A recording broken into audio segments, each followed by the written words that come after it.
Welcome back to Les Schwab Tire Center's Outdoor GPS. It's time for Owin's Field Report, sponsored by Les Schwab Tire Centers.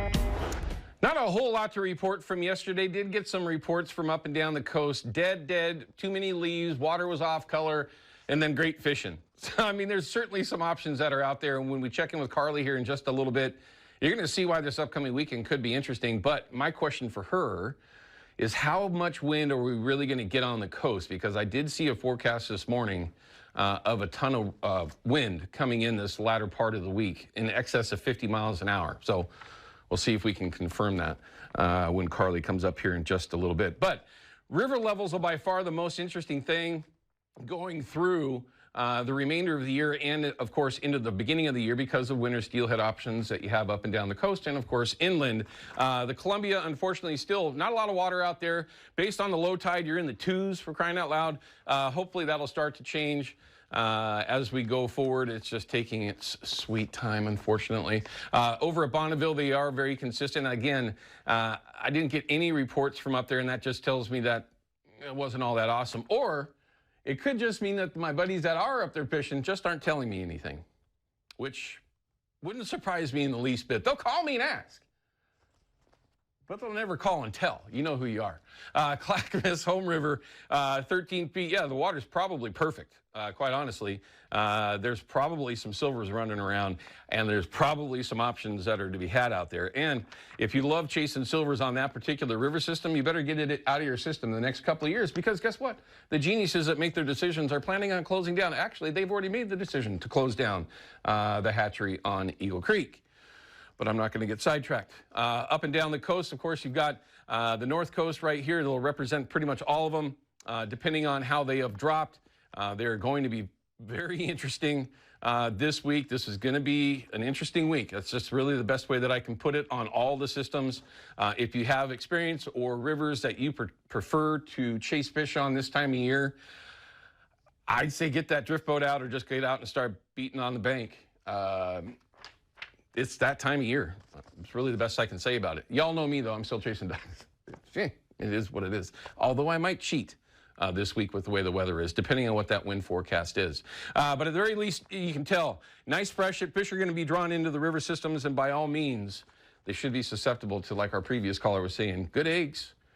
And don't forget, the killerfish 15s and 16s, and for that matter, 14s. Because if you ain't got good eggs, that will get the job done. Just got to present them the right way.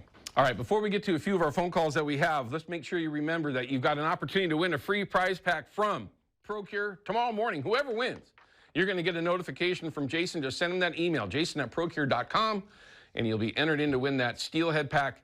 And you'll actually see in our upcoming Chevy Silverado Tech Tip of the Week, a couple of those scents are sitting on my desk because they're my favorite ones to use when I use scent for steelhead. But let's go ahead and check in with Carly. Carly, I know that there's a lot going on in the weather world these days, but I did notice that there was a bunch of wind that was supposed to be forecasted up and down the coast. Is that accurate? That is accurate, yes, and I'll tell you about that when we talk about tomorrow's weather. But for now, for today, we have a little bit of a chance for a drizzle in the Portland area and along the coast this morning, but those chances should dissipate as the morning goes on and into the early afternoon, and should just give way to some sun breaks and some in and out cloud cover as well. Over in eastern Oregon, they'll have a bit of a wintry mix there, but not expecting any snowfall to stick, because look at their highs for the day, mid-40s and mid-50s, nothing too major. Now, as promised, we're going to start to talk about tomorrow. So like I said, today we'll have a little bit of a chance for that drizzle this morning, but that should all be cleared out by about noon today. So not too far off. Should be a bit of a nice sunny day. Now overnight, we will have our next front roll through. That will bring some light rains in Portland, some light rains over on the coast. But yes, the real story is the winds over on the coast. The National Weather Service predicts that gusts could reach up to 60 miles per hour in the northern part of our state, as well as the southern Washington coast there. So do be careful if you are out along the coast. It's going to be a very, very windy Monday for you. But, you know, that system should roll out by the later afternoon and evening hours. That should leave us with some more sun breaks, some more light in and out cloud cover there. And by the time we reach Tuesday, Yes, we will have a little bit of a drizzle there in the later morning hours to the early afternoon hours. We'll just have a bit of a drizzle, but you know, should be a mostly dry day, and then we'll have a string of dry days Wednesday through Friday. So pretty surprising. A little bit of sun that pops up is good, makes for nice fishing conditions, of course. But next week, hopefully, we'll be talking about monsoons and cold. That's, again, just me being selfish. But Carly, thanks as always. Thank you. Have a great week. All right, let's go ahead and take a live report, which always goes to the front of the line when you utilize that North American Metals hotline. Oh, it's going to be good. We've got Mark on the line. He looks like he's on the Columbia. I believe this is the same Mark that we talked to who's always up above Bonneville. We'll find out. Mark, how's it going out there this morning? Good morning, Owen. How are you? I'm doing great, man. How's the fishing this morning in the first week of October? Or, excuse me, November. November.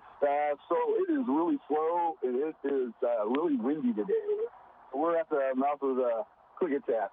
Oh. One of those tributaries on the Washington side, you know? Yes, sir. Definitely in your backyard. I've been told, though, that the fishing's been pretty good when the conditions will cooperate. But how's it overall today? So today there's only about 8 of us out here. There's probably 3-foot swells, I would guess. So it's getting pretty darn lumpy. So it's now where we can only troll uphill. There's no way to troll downhill. And I have not seen any nets go up yet. It's tough up there when the wind kicks in, isn't it? Is it a west wind on you or an east wind? Yes, it's a west wind today. Oh, my God. That's definitely no fun. Everyone, that's why there's only 8 boats there this morning. You got to be motivated and borderline nuts to be out there when it's like that. And Mark is very motivated. He's out there all the time. So obviously you're chasing silvers right now, maybe the incidental Chinook that's running around. How are you fishing, though, Mark? Are you running 360s? You pulling plugs? What are you doing? I'm running a 360, and I'm pulling a 3.0 pink stuffer bait with tuna and flamin' salmon. Okay, is pretty much everybody else doing the same thing? It looks like it, yeah. So most everybody that I've seen reeling in are running 360s.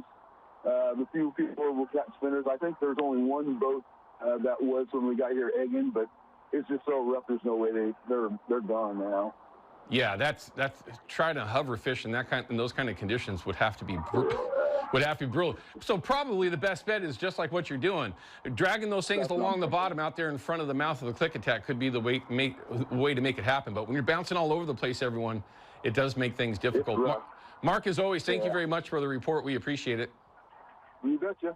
Take care, sir. Be safe. Good luck and get bit, will you? Definitely does not make it fun. When the gorge has got a west wind in it, and if you've been out there, you know what I'm talking about. It can go from interesting to fun to, good God, let's get out of here in a hurry. Let's go ahead and talk to Porter. Porter's from Portland, and he's got a really good reminder. This is one that I was unaware of, Porter. I know that the free fishing weekend was coming, but the days are a little bit different. What's going on? Yeah, Owen, the state of Washington gives you 6 days during the calendar year to free fishing. You don't need to use or clamming or crabbing. You don't need a license or tag for either one of them. So the next one that's coming up is it's a Friday, Saturday, the day after Thanksgiving, and that's Saturday, not Sunday. I don't know why they don't give us 3 days, but that's what it is. So in the state of Oregon, you can you can fish and don't need a license or a tag for that. Interesting. And I would not have, if somebody would have called and asked that question about the free fishing weekend after Thanksgiving, I would have said, well, Saturday and Sunday, duh. But Friday and Saturday, that is a little bit different, isn't it? Yes, it is. And don't forget to take some people fishing that never have been fishing. I did this in June. June 1st was Saturday, and then Sunday of this year was free fishing. And the springers are in a little bit later then on the Willamette. And I took a couple guys that never been salmon fishing before, and I'm calling them good luck because I do this all the time. I'll take people fishing, and that's when we'll catch fish. But one of them got a 17-pounder, and the other guy got a 14-pounder that day. Yeah, well, then they probably went out and got their license and got themselves set up, because once you do that a couple of times and then you put it on the table, it gives you a lot of motivation to get back out there. Sir, thank you very much for your reminder. We appreciate it. Thank you very much, as always. Let's go ahead and take Brian now. We got a little bit of time, don't we? Yeah, let's go ahead and take Brian. Brian is from Tillamook. He wants to talk about regs. Brian, I'm assuming that you're talking about some of the smaller tributaries. What are the regs you're referring to? Regulations, everyone. I'm referring to what we had was the Wednesday, Saturday coho retention for wild. Yeah. And I fished, of course, the Nehalem. And on the North Fork, the cutoff was at Alderville, which is about 3 miles below the hatchery. The state police I saw 5 times. Each time I saw them, they were very cordial to us, and they went about their business, and they went downriver and came back with somebody that had retained wild coho. Oh. And unfortunately, that's a fairly stiff fine. The biggest thing is to know the regulations, look it up, and if nothing else, ask somebody. Yeah, great reminder. Certainly, things change so quickly, and the goofy rules that they use, what days you can and can't fish. You could fish one week and think you're all good and most likely be all good, do the exact same thing the following week, and now you're going to be writing a check. I mean, it's just one of those things that you just have to pay attention to. Hence the reason why, Brian, I say all the time, don't trust the idiot on the other side of the TV screen. That's me. You have to look into these things on your own because everything changes so quickly. How's the fishing for you, Brian? Well, we had one day it was really good. I retained an adult coho and 2 jacks. Another guy retained an adult coho and a jack. Another guy retained a jack.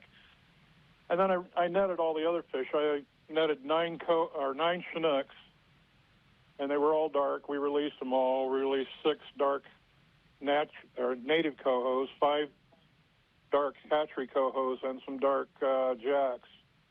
It's been spotty. The water's been cleared. I haven't been up since the water's been up, but the water's tannic in color. It's really fishable. There are fish in the river, so it should be getting good. Well, the problem is with broodstock, they spread the run out. You're probably starting to get pretty excited about the upcoming winter steelhead season, aren't you? Yeah. But the coho now come in all the way through December. Right.